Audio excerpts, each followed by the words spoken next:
Hey y'all. Today I'm thinking about wholeness and shadow work. So I feel like I've talked a lot about shadow work in the past. I'm going to make it pretty simple. The shadow is a term coined by Carl Jung, psychologist, Swiss psychologist from back in the day. Um, and he summarized it real simple as the thing no one wants to be. Right? So we all have a shadow. Um, it includes aspects of ourselves that we have disowned so that we don't claim for ourselves, be it like I'm not a dick, right? I've said this before, the quote of it's not who you are that defines you, that holds you back most, it's who you think you're not, because it's when you define yourself as not a thing that you see yourself as not that, you cut it off from you, and so you put it away into the shadow. A lot of the time this happened as a child, right? So like if you were a really loud kid who always spoke their mind and got in trouble for it consistently, constantly, you might have some stuff around speaking your mind, right? Or thinking that you're going to get in trouble. So maybe you don't speak your mind so much, and so your outgoingness goes into the shadows, right?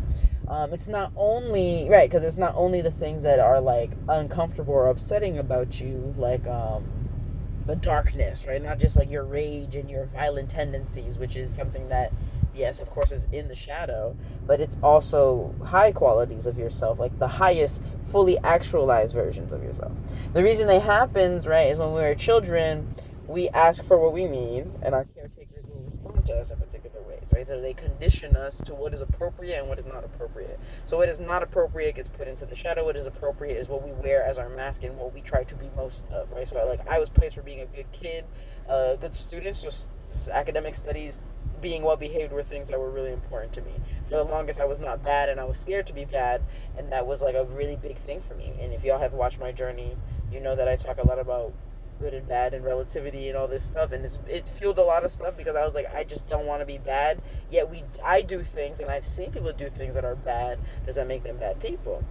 Right, so shadow work is really grappling with this work of what is good and what is bad. What have I been taught is good? What have I been taught is bad? And why do I feel those ways about those things? And like pulling that back and recognizing that those things that I think are bad, those things that I think are not me, that I would never, I swear I'd never, those things are still part of me. They're still part of you. Right? Like that's the thing that's scary about murderers is and people who break the law is that anybody could do it. It's that they chose to do that, and we don't usually. So it's hard for us to relate to that, right? But they're in a different conversation with their shadows, right? Not to say that what they're doing is lit, but they're in a different conversation with their shadows. Is all I can say about that. But I'm thinking about shadows, shadow work. Shadow work then is becoming aware of what is in your shadow, what you're projecting onto other people, what you feel about yourself, secret things you think about yourself, things that you unconsciously do.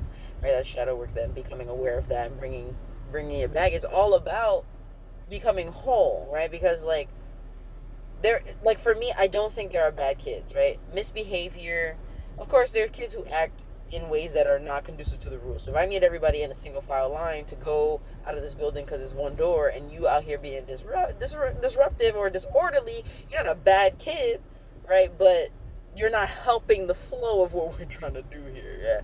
Yeah, you could be seen as a nuisance, right? A challenge. But I guess to me, it's just like I haven't related to you in a way that you understand that why we need to be in this single file line kind of situation. Um, but when I'm talking about wholeness, I'm talking about,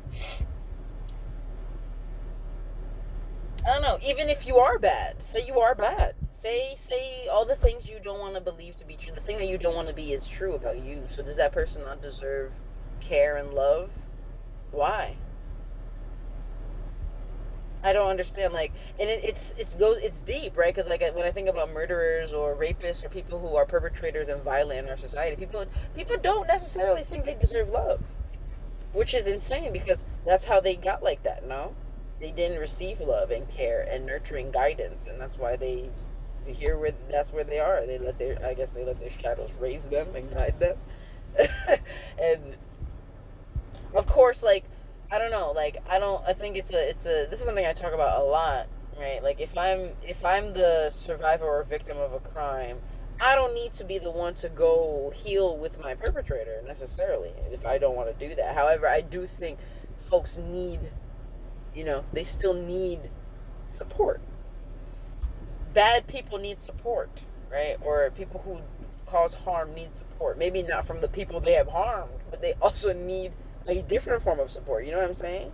So when I think of wholeness, I'm thinking about just like, yeah, so what if you're bad? Okay, so say you are bad. What does that mean that you do and don't deserve? If you're a failure, what does that mean you do and don't deserve? And how can you, what is the word I want to say? I feel like, how can you shift your understanding of deserving that thing? I feel like it's returning back to, it makes me think of being a child, returning back to your ideals as a child. Like when a child is a little kid just running through the world before they have, impactive, traumatic, or transformative experiences that shape them and make them stop doing a particular thing or act in a different way. I feel like they just move through the world very whole, joyous about the world, joyous about themselves, curious, excited. Um, I don't know, don't necessarily make everything about them. They kind of just are able to observe things like, oh wow, look, this thing. Or when I do a thing, there's a thing that happens, but not everything is about me. Not everybody is scared of me because I'm bad. Not everybody doesn't want to be my friend because I'm undesirable. It's like going going like holding all those experiences that made you feel less than whole, bringing them in again so that you can be like all the pieces of the puzzle together type shit. And I was thinking about how our soul constantly is searching for that and will keep putting out opportunities to heal over and over and over until we recognize it. So like thinking about, this is the last thing I'll say, but I was thinking about attachment styles, right? Attachment styles and how we relate to other people. I think I made a video about attachment styles before, and I can go into it again. But attachment styles essentially, it describes how we connected, how we sought connection, and how we return to, I want to say stasis, or just like neutral, right? Equilibrium after our parents left. So when mom leaves, kids freak out, right? That's like part of the thing. They're attached to their mom. But attachment theory studies the way that they readjust to when mom comes back. You can do more research on it. But the reason I bring up attachment style specifically is thinking about when you're dating people, when you still feel a particular way about yourself. Be it, for instance, I have a belief that I don't know, I'm loved and nurtured, but not always in the ways that I want, that are most soft and nourishing for me. They're often in really hard ways that I feel like my mom was a real tough love person, and she was very soft with me at times too. But overall, the tone of my childhood, like I was in prep, this rigorous academic program is like, this is going to be for your betterment, right? So do this, and then they'll be better on the other side. So that's I feel like that's how a lot of my relationships have been. And it comes from this idea that I have to work to be valuable, work to be good. And then I think about in Mandarin, Hen Guai. Hen Guai is like very well behaved. It's very nice, very good. But it's also what you would use to describe a dog. Like a dog that's well behaved. Hen Guai. Oh, how guai oh. It means like, obedient. And so, I don't know, I think sometimes it can hurt when we're in relationships because we just feel what's happening now.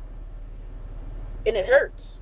Like, why do I feel like I keep giving so much of myself and they're not giving back to me? Why do I feel like I'm the one who cares so much? I'm doing so. If it wasn't for me, it's like, I don't know. I just got this messaging around, like, that's also calling your attention. Like, why is this the connection that you crave, that you feel most useful in, but then you end up feeling